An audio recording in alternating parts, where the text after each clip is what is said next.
पेश है कहानी पुरानी डायन और दाई माँ का 5वां हिस्सा।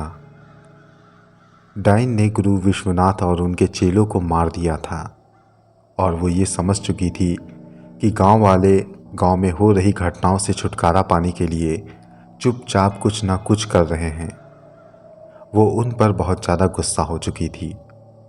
उसने कहा कि अब वो उनको बहुत ही भयानक मौत देगी, उन्हें तड़पाएगी, उन्हें डराएगी। और इसी इरादे के साथ वो अब गांव की ओर निकल चुकी थी। गांव वाले इस बात से अनजान थे कि उनकी तरफ एक आफत आ रही है।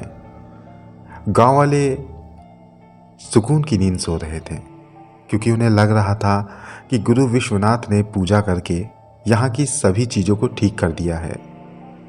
रात में उनके साथ क्या हुआ उस बारे में उन्हें कुछ भी अंदाजा नहीं था। कामनी चुपचाप गांव के अंदर आई। उसके अंदर बहुत जलाल भरा था मगर उसने कुछ नहीं किया।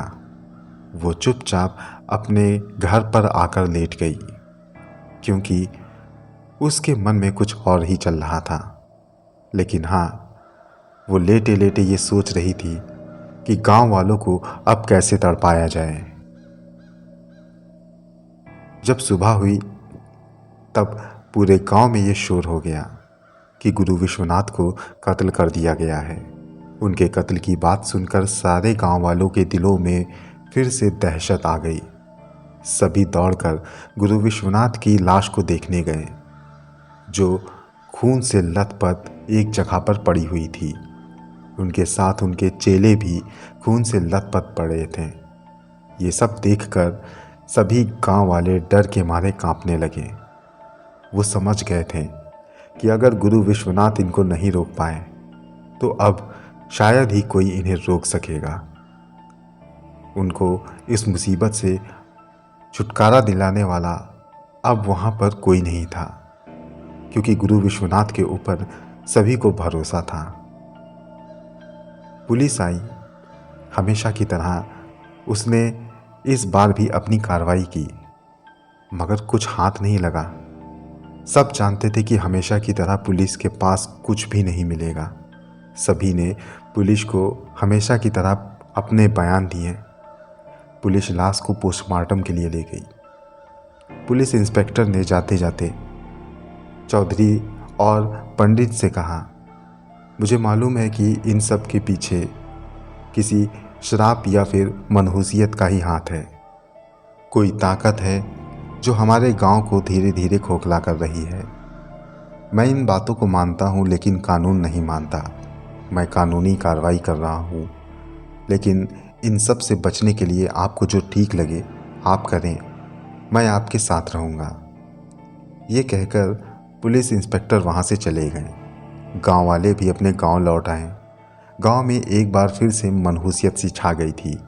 पंडित और चौधरी एक साथ बैठकर गांव के हालात के बारे में विचार कर रहे थे। अब चौधरी साहब ने पंडित से कहा, हमारे पास अब क्या चारा है और अब हम क्या कर सकते हैं? अब हमें कौन बचा सकता है? इतने सारे सवाल सुनकर पंडित खामोश ही रहे। उन्होंने कहा, मुझे जिस पर ज़्यादा भरोसा था मैं उसे लेकर आया था मगर अब मुझे भी डर लग रहा है क्योंकि गुरु विश्वनाथ के बराबर रहने वाला मेरे जानने में तो कोई नहीं है। और गुरु विश्वनाथ ऐसी बात बताकर गए हैं जिसे सोचकर तो मैं और भी डर रहा हूँ।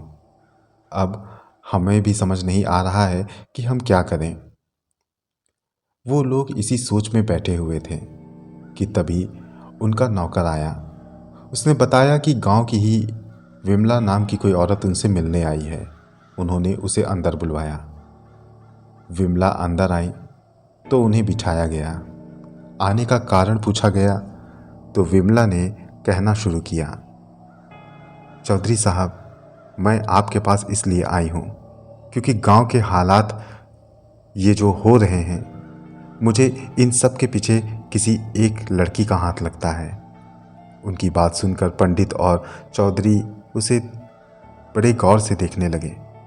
उसकी बातों को सुनने लगे और कहने लगे, कौन है जिसके बारे में तुम हमें बताना चाहती हो? विमला ने कहा, आप लोग अगर मेरी बात पर यकीन करें तो मैं आपको बताऊं, हमारे घर के पास में रहने वाला जो हरीश है, मुझे उसकी औरत कामिनी पे शक है। कामिनी पे? आखिर उसका इन सब से क्या लेना देना? उसकी बात सुनकर विमला कहने लगी, लेना देना है। मुझे लगता है कि वही है जो गांव के अंदर मनहूसियत बनकर बैठी हुई है। मुझे उस दिन से शक हुआ जब से मैंने उसे छत पर खड़े देखा था। आधी रात को वो छत पर खड़ी क्या कर रही थी? वो छत पर खड़ी थी और उस घर को घूर रही थी जिस घर का बच्चा उस दिन मरा मिला था। चौधरी साहब ने कहा, आप साफ साफ बताइए कि आप कहना क्या चाहती हैं। और इंसान अगर अपनी छत पर खड़ा है तो हो सकता है किसी काम से ही खड़ा हो। उनकी बात पर विमला ने कहा, मैं आपको सब शुरू से बताती हूँ। देखिए, एक रात मैंने कामिनी को उसकी छत पर खड़ा हुआ पाया और उसका रुख उसी घर की ओर था जिस बच्चे का मैं जिक्र कर रही हूँ। वो बच्चा ज़ोर ज़ोर से रो रहा था। कामिनी खड़ी तो थी, लेकिन उसने अपनी उंगली उस घर की ओर उठाई और मुंह में कुछ बुदबुदाने लगी। दूसरे ही दिन उसका बच्चा मरा मिला। उस दिन से मैंने उसके बारे में सोचना शुरू किया। मैंने गौर किया कि जब से वो आई है तब से गांव में मनहूसियत सी शुरू हो गई है। सब कुछ उसके आने के बाद ही शुरू हुआ है। ये सब सुनकर पंडित और चौधरी काफ़ी हैरत में पड़ गए। उन्होंने कहा, कहीं गुरु विश्वनाथ की बताई हुई डायन वही तो नहीं? उनकी बात पर विमला कहने लगी, मुझे भी यही लगता है कि ज़रूर वो कोई ऐसा काम कर रही है जिसकी वजह से गांव में ये सब कुछ हो रहा है। अगर मेरी माने तो एक बार इस बात की जांच कराएं। अगर अभी भी सब कुछ ठीक हो जाए तो हम गांव वालों की जान बचा सकते हैं। उसकी बात पर वो लोग गौर करने लगे। कुछ सोचकर पंडित उनसे कहने लगे, क्या इसके अलावा आपके पास कोई और भी ठोस सबूत है?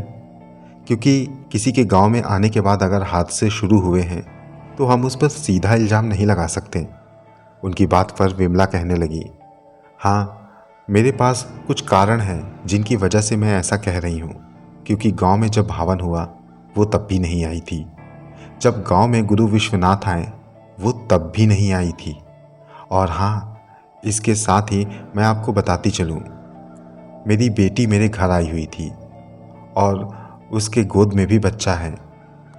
वो पहली बार उस बच्चे के साथ मेरे घर आई थी और मैं डर गई थी कि कहीं कामिनी मेरे घर ना आए। मैं एक दिन पानी भरने गई तो मैंने उसे अपने घर पर पाया। मैंने गुस्से में उसे डांट कर भगाया तो वो अजीब तरह से मुझे देखने लगी। जब वो मुझसे लड़ रही थी तो उसकी आवाज़ में कुछ तब्दीली थी। ये सब किसी डायन के ही लक्षण होते हैं। विमला की बात सुनकर वहाँ पर पंडित और चौधरी काफ़ी परेशान हुए। वो लोग एक दूसरे का मुंह देखने लगे। फिर पंडित ने कहा, मगर हम इस बात के बारे में गांव वालों को कैसे बताएंगे? इस बात का यकीन कैसे उन्हें करवाएंगे? और अभी आपने जो कुछ कहा उसका एक हमें पुख्ता प्रमाण भी चाहिए। उसकी बात पर विमला कहने लगी, पुख्ता प्रमाण? तो मेरे पास इतना पुख्ता प्रमाण नहीं है, लेकिन अगर कुछ बातों पर गौर किया जाए तो हम पुख्ता प्रमाण को जुटा सकते हैं। मगर कैसे? चौधरी साहब ने बड़ी हैरानी से कहा। तो विमला कहने लगी, मैं एक तांत्रिक को जानती हूँ। अगर हम सब उसके पास चलें तो हो सकता है कि हम लोगों को कोई ना कोई रास्ता मिल जाए। वो ज़रूर इसकी असली सूरत को गांव वालों के सामने ले आएंगे। विमला की बात सुनकर पंडित और चौधरी तैयार हो गए। उन लोगों ने विमला से कहा कि हम लोग गांव से बाहर निकलेंगे। हम लोग एक साथ नहीं, अलग अलग चलेंगे। किसी को भी इस बात की भनक ना लगे कि हम लोग क्या करने जा रहे हैं। उसकी बात पर सब राजी हो गए। विमला ने कहा कि मैं भी आपके साथ चलूँगी और इस डायन का पर्दाफाश करूँगी। मैं बहुत डर रही हूँ क्योंकि मेरी बेटी के साथ खुद उसकी बेटी है। मैं अपनी नाती को कुछ नहीं होने देना चाहती और इस वजह से मैंने उसे अभी अपने गांव भी नहीं भेजा। उसकी बात पर चौधरी साहब कहने लगे, आप परेशान ना हो, आप अगर चाहें तो अपनी बेटी को हमारे घर पर रोक दें। बहरहाल हमें देर नहीं करनी चाहिए, हमको कल ही निकलना चाहिए। उनकी बात पर सब राजी हो गए। दूसरे दिन वो तीनों लोग बारी बारी से बाहर निकले। गांव से बाहर निकलकर वो तीनों लोग एक साथ उन्हीं तांत्रिक के पास चले गए जिनके पास उन्हें विमला ले गई। वो तांत्रिक बहुत ही सुनसान इलाके में अपने ध्यान में मग्न थे। लंबा चौड़ा शरीर और हष्ट-पुष्ट कदकाठी, ये सब देखकर यूँ मालूम पड़ता था कि उनके सामने कोई इंसान नहीं बल्कि कोई खतरनाक जिन बैठा हो। वो काफ़ी देर तक ध्यान मग्न रहे और फिर उन्होंने अपनी आंखें खोली। अपने सामने इन लोगों को बैठा देखकर उन्होंने दहाड़ती हुई आवाज़ में कहा, कहो मैं क्या कर सकता हूँ।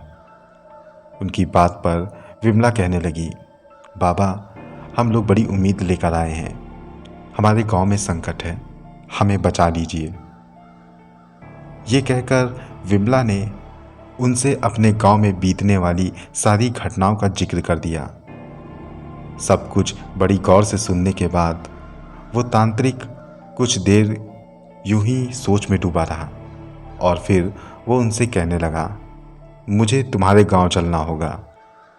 उसकी बात पर विमला कहने लगी, बाबा आप जो भी चाहें वो करें, बस हमें इससे छुटकारा दिला दें। उसकी बात पर उस तांत्रिक ने कहा, तुम्हारी बात से साफ है कि तुम्हारे गांव में किसी डायन का ही बसेरा है और उसी की वजह से ये सब कुछ हो रहा है।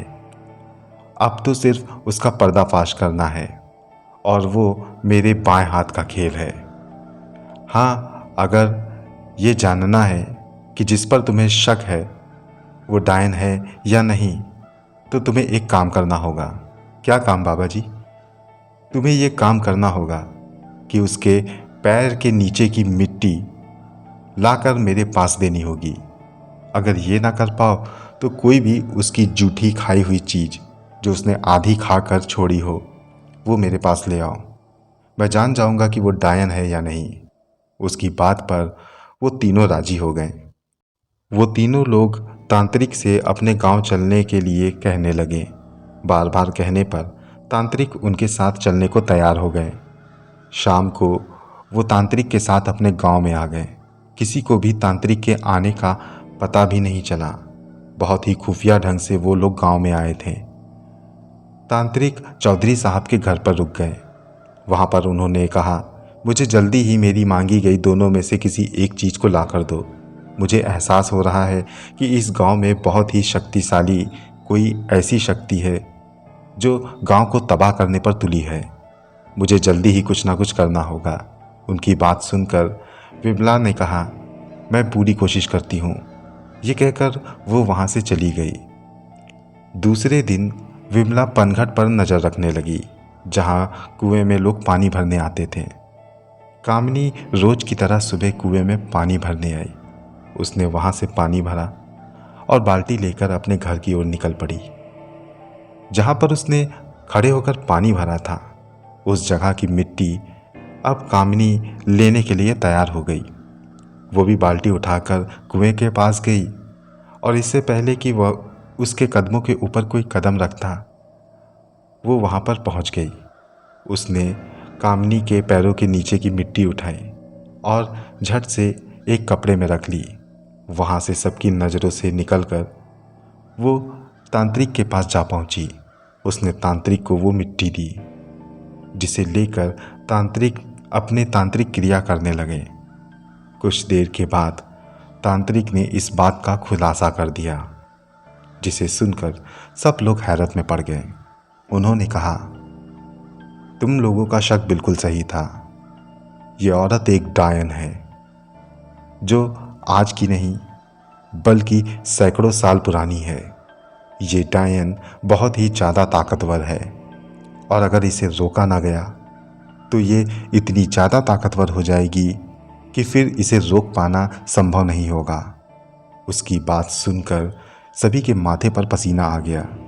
पंडित ने कहा, तो क्या बाबा इसे रोकने का कोई तरीका है? इस पर तांत्रिक कहने लगा, तरीका तो है, मगर ये भी सच है कि इसमें जान जाने का खतरा है। ये मुकाबला बराबरी का हो सकता है, या फिर यूँ कहें कि वो मुझसे एक कदम आगे ही हो सकती है। लेकिन किसी तरह अगर कोशिश करी जाए और किस्मत सही हो सकता है कि उस पर जीत हासिल की जा सके। मगर ये बात सच है, उसके पास ढेर सारी आसुरी शक्तियाँ हैं। लेकिन वो हमारे गांव में आई क्यों है? चौधरी के कहने पर वो तांत्रिक कहने लगे, जिस तरह से मुझे एहसास हो रहा है वो अपने किसी मकसद से आई है। वो जिस घर में रुकी है, क्या उस घर में किसी को कोई नुकसान हुआ? सभी ने कहा, नहीं, उस घर में तो किसी को कोई नुकसान नहीं हुआ। इस पर बाबा कहने लगे, हो सकता है कि उसे किसी ऐसे शख्स से काम हो जो उसके घर का ही हो, इसीलिए वो यहाँ पर रिश्ता बना के आई है। हो सकता है कि वो उनमें से किसी की बलि लेना चाहती हो सकता है कि किसी खास दिन पर वो किसी की बलि लेना चाहती हो।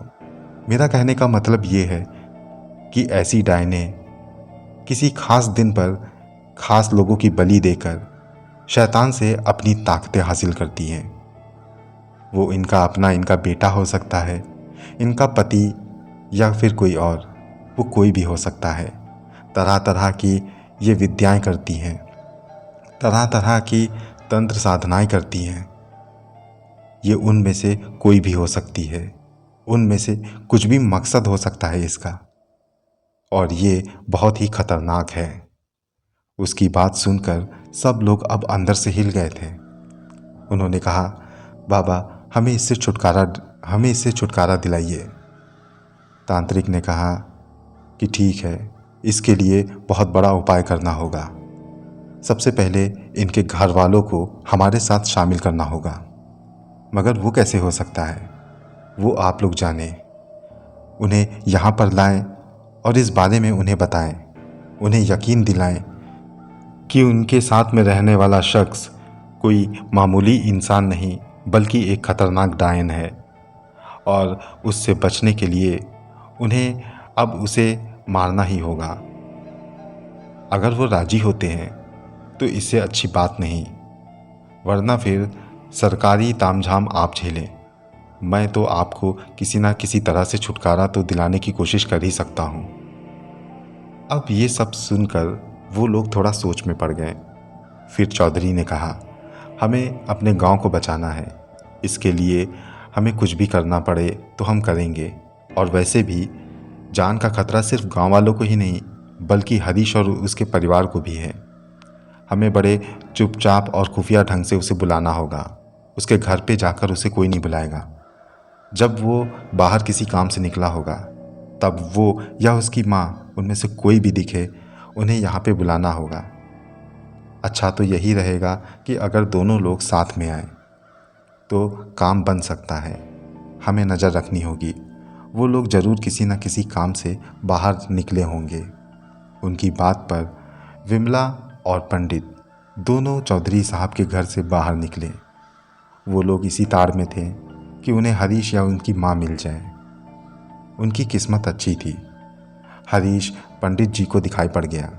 पंडित जी हरीश को बहाने से अपने साथ बुला लाए, और उधर विमला को हरीश की माँ दिखाई पड़ी। वो भी बहाने से उन्हें चौधरी साहब के घर ले आई। दोनों लोगों को जब उन लोगों ने तांत्रिक बाबा के सामने लाकर खड़ा किया तो हरीश और उनकी माँ दोनों हैरत से एक दूसरे का मुंह देखने लगे। वो कहने लगे, पंडित जी आप मुझे यहाँ क्यों लाए हैं? आप कह रहे थे कि मुझे चौधरी साहब ने बुलाया है। उसकी माँ का भी यही सवाल था। इस पर चौधरी साहब भी वहाँ आ गए। उन्होंने कहा, हरीश मुझे तुम्हें कुछ बताना है। उसकी बात सुनकर हरीश कहने लगा, जी चौधरी साहब कहें। बैठ जाओ हरीश। उन्हें बैठाकर चौधरी साहब ने तांत्रिक की ओर देखा। तांत्रिक ने उनसे इशारा किया तो वो कहने लगे, मेरी बात का बुरा मत मानना।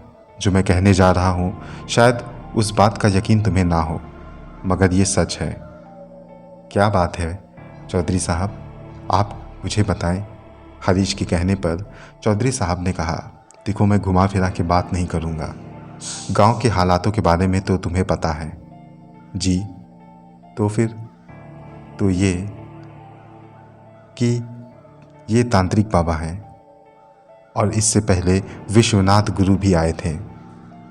उन दोनों ने एक ही बात को कहा है कि इस गांव में किसी डायन का बसेरा है।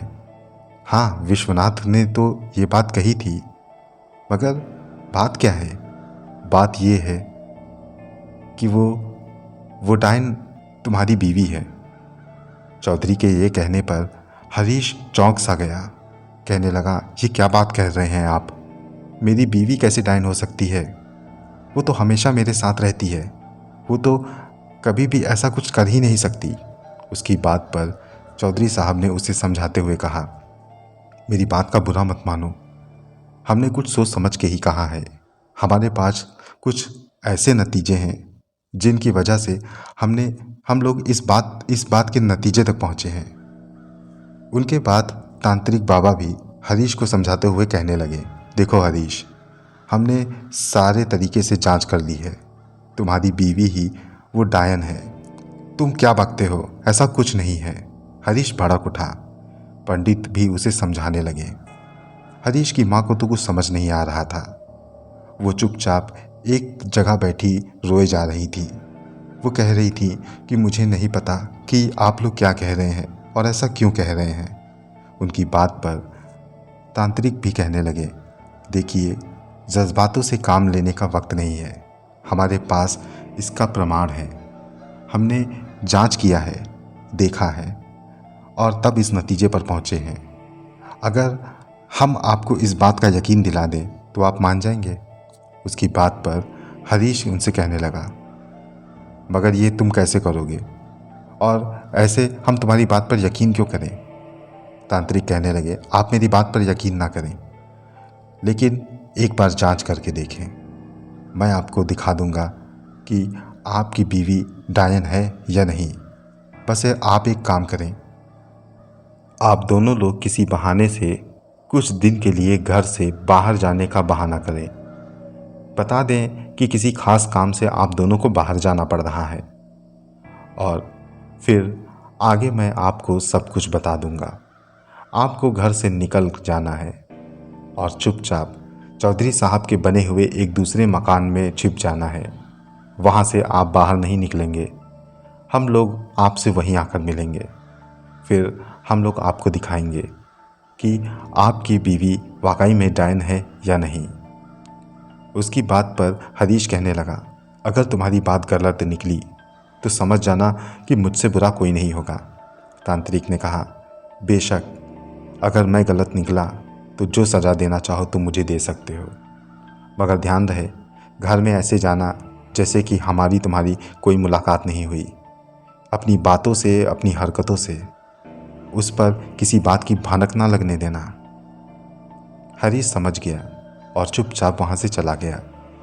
हरीश की माँ जाते जाते ये कहने लगी कि तुम इस बात का फैसला करोगे कैसे? इस पर वो तांत्रिक कहने लगे, पहले मैंने जितना कहा है आप उतना करें, मैं आपको आगे सब बताऊंगा। हरीश की माँ भी उसके साथ चली गई। दूसरे दिन उन दोनों ने ऐसा बहाना बनाया कि उन्हें किसी खास काम से घर से बाहर जाना है। हरीश को अपनी बहन को उनके साथ ही छोड़ना पड़ा, क्योंकि हरीश अभी पूरी तरह से इस बात पर यकीन नहीं कर पाया था कि वाकई में उसकी बीवी डायन है या नहीं। बाबा ने भी उसकी बहन के लिए कोई बात नहीं कही थी। दोनों लोगों ने घर से बहाना बनाया और वहाँ से आकर तांत्रिक के कहे मुताबिक चौधरी साहब के दूसरे मकान में आकर ठहर गए। वो 2 दिन तक वहीं पर ठहरे रहे। इन 2 दिनों में गांव के अंदर कुछ ऐसी हरकतें शुरू हुई जिनकी वजह से वहाँ पर और भी मनहूसियत सी छाने लगी। गांव के बचे हुए कुओं में किसी ने मरे हुए जानवर डाल दिए। उनका पानी खराब हो गया। मंदिर का कई सारा हिस्सा ढह गया। कुछ एक आध ही मंदिर रह गए थे जिसमें लोग अभी भी पूजा करते थे। एक अजीब सी मनहूसियत सी छाई थी। धीरे धीरे गांव के जानवर भी मर रहे थे। 2 दिनों में ये सारी घटनाएं घटी। दूसरे दिन की रात को तांत्रिक हरीश के पास आए। उन्होंने उनसे कहा कि चलो मेरे साथ और आज से अपने घर पे नज़र रखना शुरू करो। हो सकता है कि हमें कुछ ऐसा देखने को मिले जिसकी वजह से तुम्हें भी इस बात पर यकीन हो जाए कि तुम्हारी बीवी डायन है। हरीश ने तांत्रिक से कुछ कहा तो नहीं, बस वो वहाँ से उठ के उनके साथ चल दिया। उसके साथ उसकी माँ भी थी। खुफिया ढंग से वो लोग हरीश के घर पर पहुँचे। वहाँ से बाहर की खिड़कियों से झांक कर वो अंदर का जायज़ा लेने लगे। सब कुछ शांत पड़ा था। हरीश की बहन और बीवी एक कमरे में सो रहे थे। काफ़ी देर तक वो लोग वहाँ पर खड़े अंदर नज़र रखते रहे। जब बहुत देर हो गई तब कामिनी की आँख खुली। वो चुपचाप उठकर दरवाज़ा खोलने लगी। दरवाज़ा खुलने की आवाज़ सुनकर वो लोग बड़े गौर से अंदर झांकने लगे। हरीश का दिल धड़क रहा था कि कहीं पंडित और चौधरी की बात सच न हो। ये सोचकर वो अंदर देख रहा था और उसने देखा कि उसकी बीवी अजीब ढंग से बाहर आकर आंगन में आलती पालती मारकर बैठ गई और अजीब सी जुबान में कुछ पढ़ने लगी। वो जितना पढ़ते जा रही थी उतना ही हिलते जा रही थी। ये रूप देखकर हरीश तो हैरान था। उसे कुछ समझ नहीं आ रहा था। धीरे धीरे उसके आंगन में अजीब सी मनहूसियत फैलने लगी। वहाँ पर काले रंग का धुआं सा मंडराने लगा जो कामिनी के इर्द गिर्द घूम रहा था। ये सब देखकर अब हरीश को भी इस बात पर यकीन होने लगा कि शायद उसकी बीवी ही डायन है। दोस्तों, कहानी जारी है और अगला पार्ट मैं जल्द ही लेकर आ रहा हूँ।